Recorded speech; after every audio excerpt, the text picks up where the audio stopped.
흔적을 살펴보면 말 그대로 고난의 연속입니다. 유대인 40여 명이 바울을 죽이기로 맹세하고 결사대를 조직하여 대제사장들과 그리고 장로들을 찾아갔습니다. 이들은 바울을 죽이기로 맹세한 사실을 그들에게 알려주면서 공회가 바울에 대해 조사할 일이 있으니 천부장에게 글을 보내달라 그렇게 부탁하라고 협조를 구합니다. 그래서 천부장이 바울을 보내면 안토니아 요새의 공회가 열리는 그 장소로 오는 길에 중간에 매복해 있다가 단숨에 바울을 제거할 그러한 계획을 가집니다. 이 암살자의 계획은 너무도 치밀해서 실패할 가능성이 없어 보였습니다. 하지만 하나님께서 이들보다 한 발 앞서 움직이셨는데요. 사도행전 23장 16절의 말씀을 보면 바울의 생질, 조카죠. 그들이 매복하여 있다 함을 듣고 와서 영내에 들어가 바울에게 알린지라. 바울에게 예루살렘에 사는 누이가 있었으며 그 누이에게는 아들이 있었다라는 사실을 우리는 짐작해 볼 수가 있습니다. 바울의 생질, 즉 조카가 이들의 음모의 소식을 듣고 곧바로 바울에게 이 소식을 알려줍니다. 바울은 한 백부장에게 청하여 자신의 조카가 천부장에게 전할 말이 있다고 하여 그를 천부장에게 인도합니다. 천부장을 만난 조카는 유대인들의 바울 살해 공모를 상세하게 알려줍니다. 이 말을 듣자마자 천부장은 사태의 심각성을 주지하고 즉시 조치를 취합니다. 어떠한 조치를 취했냐면 무려 바울 한 사람을 보호하고자 470명의 병사로 하여금 바울 그 한 사람을 호위하게 합니다. 그리고 급히 그를 가이사라에 있는 총독 벨릭스에게로 피신시켰습니다. 하나님께서는 죽음의 위기에 처한 바울을 구출하기 위해서 그의 조카를 비장의 카드 조커로 사용을 하셨던 것이죠. 조카를 조커로 사용하시어 하나님은 안전하게 바울을 가이사라로 도착하게 만드셨습니다. 그리고 바울은 당시 총독의 간저로 사용되고 있던 헤롯의 궁전에 있었는데요. 그리고 이송된 지 5일이 지난 후에 예루살렘에 있었던 대제사장 아나니아와 그리고 장로들 또한 더둘로라는 하는 이 변호사와 함께 바울이 있는 곳까지 내려옵니다. 바울이 지금 감금된 곳에서 예루살렘까지의 거리는 약 100km 정도가 약간 넘는 거리인데요. 정말 그들이 바울을 죽이고자 하는 그 마음, 바울을 해하고자 하는 그 마음은 열심을 넘어 정말 특심이었습니다. 그들은 총독 앞에 서서 바울을 고소합니다. 고소의 내용이 무엇인가 하면 24장 5절부터 6절의 말씀인데요. 제가 읽어드리겠습니다. 우리가 보니 이 사람은 전염병 같은 자라 천하에 흩어진 유대인을 다 소유하게 하는 자요 나사렛 이단의 우두머리라. 그가 또 성전을 더럽게 하려 함으로 우리가 잡아싸우니. 세 가지 제목을 지금 이야기를 하고 있습니다. 유대인들을 다 소유하게 하는 자요 나사렛 이단의 우두머리요 그 다음이 성전을 더럽게 하는 자다라는 것입니다. 바울이 독처에서 폭동을 일으켰고 나사렛 이단의 우두머리이며 성전을 모독했다는 것인데요. 특별히 두 번째 제목을 보면 유대인들이 나사렛 이단의 존재를 공식적으로 이제 이단으로 단죄했음을 확인하게 됩니다. 유대인들은 나사렛 예수를 유대 민족의 원수라 본 것이죠. 유대인들은 그리스도인이 나사렛 예수를 따르는 자들이었기 때문에 그리스도를 가리켜 나사렛 이단, 정확히 말하면 나사렛 당이다 이렇게 불렀습니다. 더둘로는 바울이 이 이단에 속한 사람일 뿐만 아니라 이 이단을 이끄는 우두머리다라고 고발을 하고 있습니다. 더둘로는 나사렛 당은 이 이단은 십자가 위에서 죽은 거짓 메시아를 따르는 당시의 불법적인 이단의 무리며 사회의 악, 말 그대로 전염병과 같은 자로 고발을 하고 있는 것이죠. 바울의 더둘로의 1장 연설이 끝나자마자 유대 종교 지도자들은 한몫 거둡니다. 모든 것이 사실이다라고 동조를 합니다. 그리고 이제 총독 벨리스는 바울에게 변호할 기회를 줍니다. 바울은 최대한 총독에게 경의를 표하고 나서 더둘로의 이 거짓된 그리고 고소 내용을 잘못된 점을 하나하나 조목조목 지적하며 완벽하게 반박합니다. 반박 내용이 사실 본문에 보면 긴데요. 다음과 같습니다. 제가 좀 요약해서 읽어드리겠습니다. 나는 예배하기 위해서 성전에 갔고 이것은 쉽게 증명할 수가 있습니다. 나는 성전에서 어느 누구와도 논쟁하지 않았고 문제를 일으키지 않았습니다. 유대인들에게는 그들의 고발할 그 어떠한 입증할 아무런 증거가 없습니다. 나는 유대인들이 이단이라고 부르는 그 도를 따르는 사람입니다. 두 번째 제목은 어느 정도 인정합니다. 나는 헌금과 재물을 가지고 도움을 주고자 예루살렘에 왔을 뿐입니다. 이 소동을 부추긴 장본인인 아시아에서 온 유대인들은 지금 이 자리에 없습니다. 나를 고발한 자들은 죽은 자의 부활이 유일한 쟁점이라는 것을 알고 있습니다. 바울은 정확하게 이야기를 하였습니다. 바울은 그리고 재판장인 벨릭스에게 오히려 이 모든 실상을 바르게 밝혀달라고 당당하게 요구를 합니다. 바울은 결코 성전을 모독하거나 로마 제국 가이사 황제에게 대항하여 무슨 반역을 일으킬 그런 음모나 계획을 꾸민 적이 단 한 번도 없었습니다. 이제 바울은 더둘로가 고발한 모든 것에 답변을 마쳤습니다. 로마의 재판관이 벨릭스 앞에 서 있는 그 자체도 두려울 것이 없었습니다. 바울은 왜 두려워하지 않고 당당하게 자신의 모든 이야기들을 다 할 수가 있었을까요? 바울은 하나님을 믿는 양심을 따라 늘 바르게 살아왔고 실제로 어떤 죄도 지은 적이 없었기 때문입니다. 우리 그리스도인들도 우리 신자의 삶이 이렇게 당당하고 자신감이 늘 넘쳤으면 좋겠습니다. 우리는 우리가 믿는 신앙의 도리 외에 어느 것 하나도 책 잡힐 것이 없는 사람으로 살아야 됩니다. 신앙의 양심과 하나님께서 만드신 이 세상의 일반적인 법에도 잘 순종하는 사람으로 살아간다면 그 누구도 우리를 쉽게 비난할 수가 없을 것입니다. 깨끗한 양심으로 살아가다가 만약에 어려움을 당한다면 그것은 성경이 말하고 있는 의로운 고난이겠지요. 하나님의 뜻을 이루는 고난이다라고 볼 수가 있습니다. 그런데 그것이 신자의 경건한 모습이요, 일평생 우리가 추구해야 할 삶의 방향입니다. 저는 설교를 준비하면서 몇 년 전 스토브 리그라는 드라마를 보고 큰 울림과 도전을 받은 적이 있었습니다. 야구 드라마인데요. 그 주인공이 강두기 투수와 임동규 타자는 동기생으로 굉장히 친한 사이였습니다. 그런데 임동규 선수가 약물 복용을 했다고 강두기 선수가 오해를 했고 그때부터 그 둘 사이가 멀어지게 됩니다. 근데 정황상 상당히 충분히 이렇게 오해할 수 있는 소지가 있었습니다. 강두기는 임동규에게 혹여나 정말 너가 약물 복용을 하고 타석에 들어섰다면 지금이라도 자수를 하라라고 설득하면서 이렇게 말을 하는데요. 굉장히 저에게는 인상이 깊었던 대사였습니다. 당당하게 살 수 없는 거냐? 넌 타석에 들어설 때 당당함, 자신감 없어도 배트 휘두를 수 있냐? 나는 마운드에 들어설 때 내가 부끄러운 게 있으면 공 제대로 못 던진다. 그래서 난 부족해도 인생 똑바로 살려고 노력한다.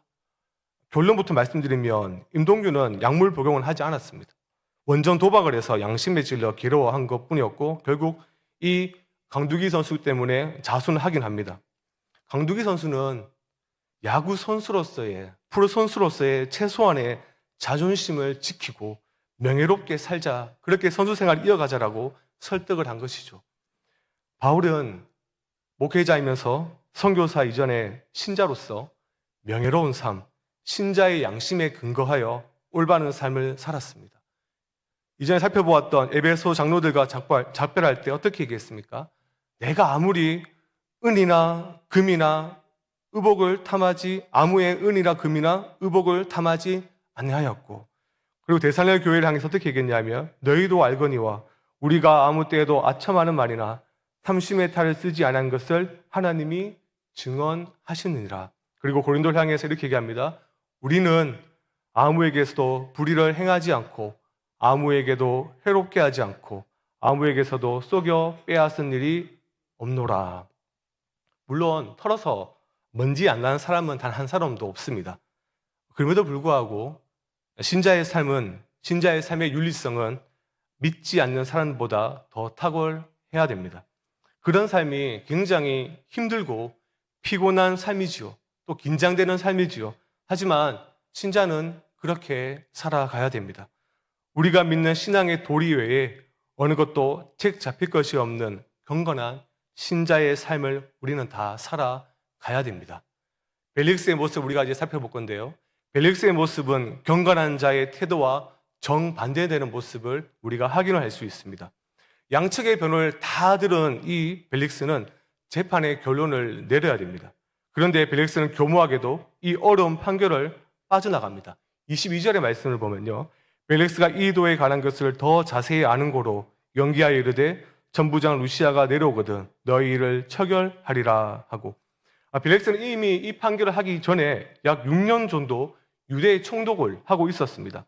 그는 어느 정도의 유대 종교에 관해서 그 유대 종교의 교리에 대해서 알고 있었습니다. 게다가 그의 아내 드루실라는 유대인 여자입니다. 그러기 때문에 분명히 이 총독은 유대교 교리에 대한 이해가 있었을 것입니다. 그러나 그는 어느 한쪽의 편을 들어 유대인 사이의 일치가 깨어지는 것을 원치 않았습니다. 왜 그렇게 했을까요? 그가 평안을 위해서 이렇게 행동을 했을까요? 그렇지 않습니다. 바로 돈과 명예 때문입니다. 26절을 보실까요? 26절에 보시면 동시에 또 바울에게서 돈을 받을까 바라는 거로 더 자주 불러 같이 이야기하더라. 바울이 많은 구제금을 예루살렘에 있는 형제 유대인들에게 주고자 왔다는 이야기를 들었습니다. 그 이야기를 듣고 그는 정당한 판결을 내릴 수 있음에도 불구하고 차일피일 미루면서 뇌물을 받고자 했던 것입니다. 돈이 그의 판결을 흐리게 만든 것이죠.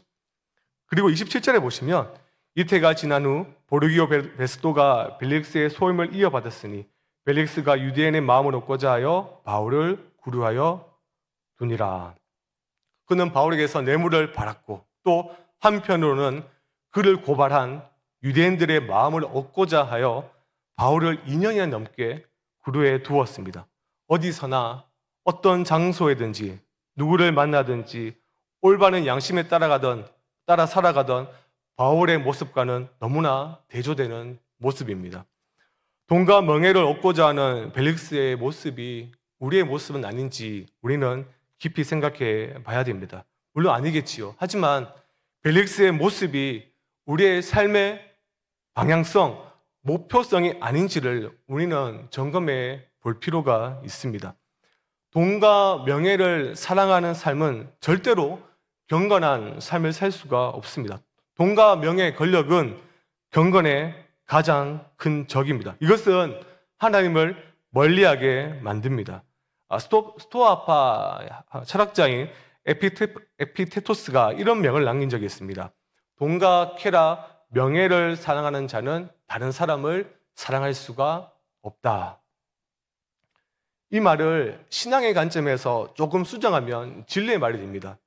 돈과 쾌락, 명예를 사랑하는 자는 하나님을 사랑할 수가 없습니다. 하나님을 사랑하지 못한다는 것은 하나님을 생각하지 못한다는 것이죠. 하나님을 기억하지 못한다는 말과 동일합니다. 눈에 보이는 신인, 돈이 다른 어떤 종교의 신보다 더 사랑받고 숭배받는 이 세상입니다. 세상의 모든 것이 돈을 중심으로 돌아가고 있습니다. 돈 때문에 공부하고, 돈 때문에 일하고, 돈 때문에 웃고, 돈 때문에 우리는 웁니다. 돈이 우리의 생각을 절대 지배해서는 안 됩니다. 돈은 신자에게 섬김의 도구일 뿐입니다. 신자는 언제나 하나님을 늘 기억을 해야 합니다. 하나님과 함께 언제 어디서나 동행하고 있다는 그러한 생각을 할 때에 신자는 경건한 삶을 유지할 수가 있습니다. 하나님을 생각한다는 것은 영적인 주파수를 하나님께 맞추는 것이다라고 저는 생각합니다. 물론 복음을 믿고 주님을 영접하면 우리는 거듭나게 되지요.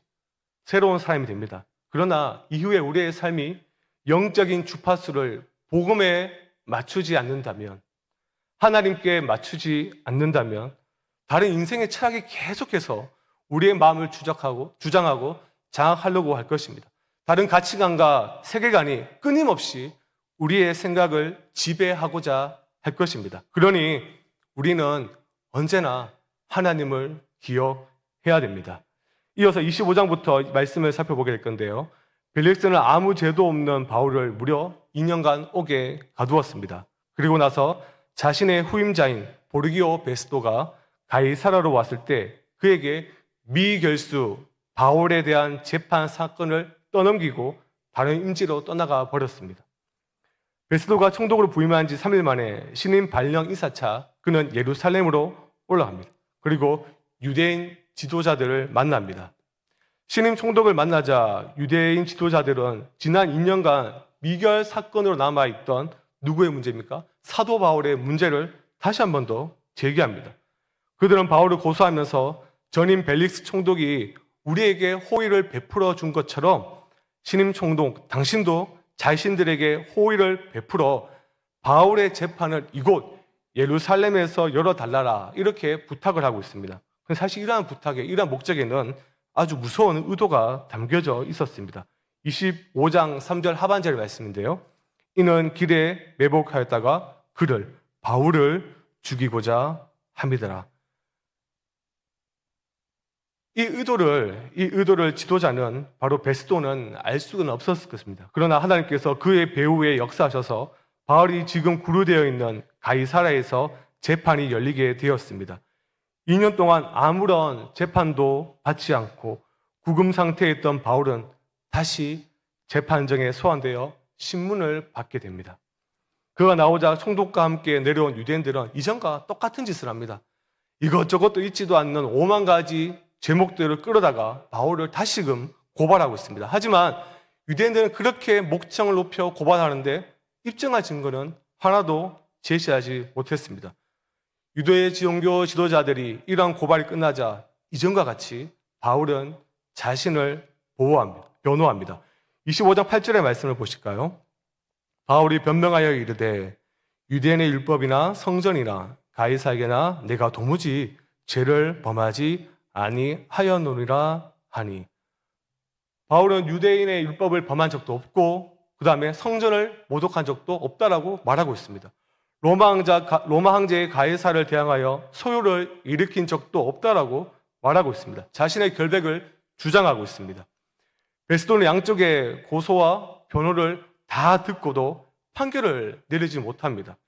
유대인들의 눈치를 아마 보았던 것 같습니다. 그래서 바울에게 이렇게 질문하지요. 25장 9절의 말씀인데요. 내가 예루살렘에 올라가서 이 사건에 대하여 내 앞에서 신문을 받겠느냐. 이 질문에 대해 바울은 어떻게 답합니까? 예스라고 답합니까? 그렇지 않습니다. 10절과 11절의 말씀인데요. 우리 함께 읽어보겠습니다. 시작. 바울이 이르되 내가 가이사의 재판 자리 앞에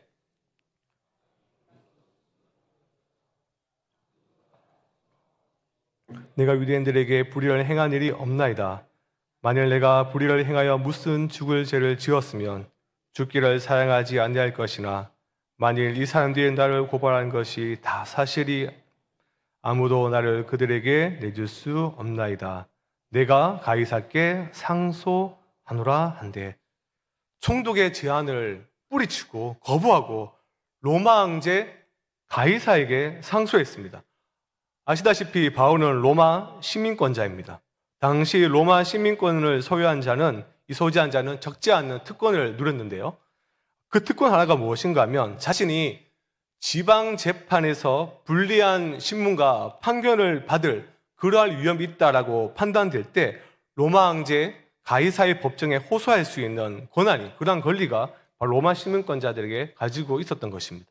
바울은 자신의 총독의 제안을 승낙하여 가이사라에서 예루살렘을 올라가게 되면 그곳에서 가기 전에, 예루살렘에 도착하기 전에 노상에서 말 그대로 개죽음을 당할 수 있는, 객사할 수 있는 상황도 될 수 있고, 설령 무사히 도착한다 할지라도 편파적인 유대인들의 그 부당한 판결을 받을 것을 불법듯 뻔히 보였기 때문에 이를 미연에 방지하기 위해서 자신이 다시 한 번 더 로마 시민권자 카드를 꺼냈던 것입니다. 바울이 가이사라도 아니고 예루살렘도 아닌 제3의 장소 로마에 가서 재판을 받겠다라고 상소하자 아마 베스도는 무척 당황했을 것입니다. 왜냐하면 전혀 생각도 못한 답이었기 때문입니다. 총독 로마의 공명 정대함을 해칠까봐 두려워서 바울에게 유죄를 선고하는 그 판결도 내릴 수 없고, 유대인들의 감정을 상하게 할까봐 눈치를 보고 있었기 때문에 그를 풀어줄 수도 없는 딜레마에 빠져 있었습니다. 그래서 그는 어쩔 수 없이 법률 고문가들과 협의하고 나서 이렇게 선언합니다. 25장 12절의 말씀입니다.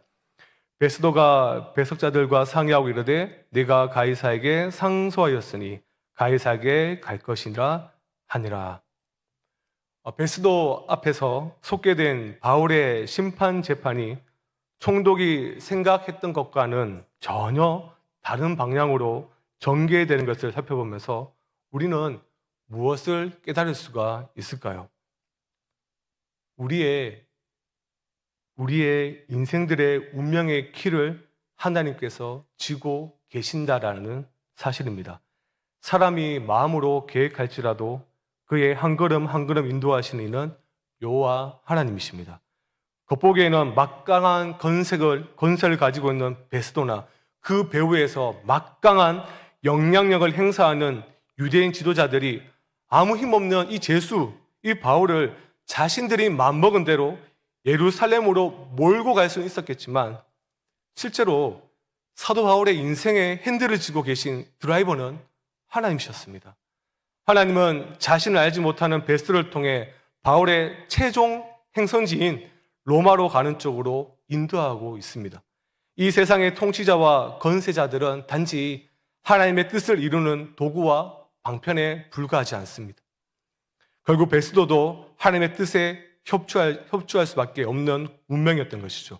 하나님께서는 불경건한 자들을 사용하셔서 놀라운 섭리로 자신이 그 계획하신 뜻을 이루어 가십니다. 하나님의 섭리 가운데 악한 사람들, 불경건한 사람들, 사탄과 마귀들, 악한 영들마저도 하나님은 사용하시고 그 가운데 하나님은 하나님 자신의 어떠하심, 속성이겠죠. 존귀와 영광과 그의 긍휼과 그의 자비와 그의 뜻을 친히 드러내십니다.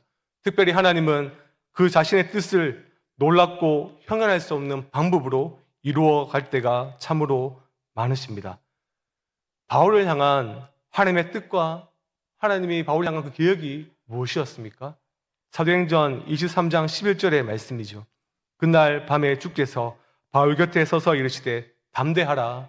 내가 예루살렘에서 나의 일을 증언한 것 같이 로마에서도 증언하여야 하리라 하시니라. 바울은 비록 죄수의 신분으로 재판을 받기 위해 로마로 가게 되지만 그렇게 하나님의 뜻이 하나님을 대적하는 유대인과 불경건한 통치자인 베스도에 의해 이루어졌습니다. 로마에도 복음이 활발하게 전해지는 길이 이제 열리게 된 것입니다.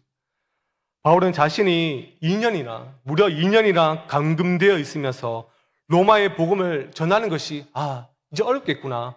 이제 로마의 복음을 전하는 것이 불가능하겠구나라고 생각하지 않았을 것입니다. 왜냐하면 바울은 자신의 인생의 키를 쥐고 계시는 그 하나님을 신뢰하고 있었기 때문입니다. 오히려 2년 동안 바울은 모처럼의 휴식을 만끽할 수 있었을 것입니다.